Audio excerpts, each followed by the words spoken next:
ყოფ რომ აქ განვითარდება ავღანური სცენარი. ხო. აქეთკენ მე მივიდივარ. გამორიცხული და იმიტომ რომ ბოლო ამოუვა ამ ხალხს ხელში.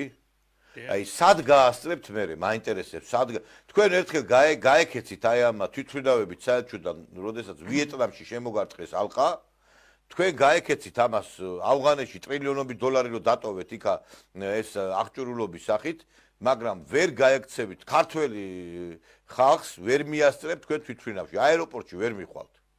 და იმ იდიოტებს მინდა მივმართო ჭკუათხელი სუსტები და იდიოტები რო არიან და გონიათ რომ ეს ფულები დოლარები სუმუდმივად წამოვა. თქვენ რა გონიათ? აქ რო ჩამოვარდება თქვენი აგენტურა, დოლარებს კიდე გამოგიგზავნით ამერიკა. მორჩება მე გამოვა ეს ამერიკელი სახელმწიფო დეპარტამენტიდან და იტყვი, რა ვქნათ კაცო ეს ქართველები ველურები არიან, მივეცით ფული, მივეცით გრანტები, მაინც ვერაფერი ვერ გავაგებინეთ. აი როგორც ავღანელებზე თქვეს, რა ვქნათო კაცო, მაგათ ბრძოლა არ უნდათო, ჩვენო იარაღიც მივეცითო, ყველაფერი მივეცითო, მაგრამო არისურვეს ბრძოლა მათი ქვეყნის მტრების წინააღმდეგო. აი ესე იქნება ეხლაც, მეგობრებო.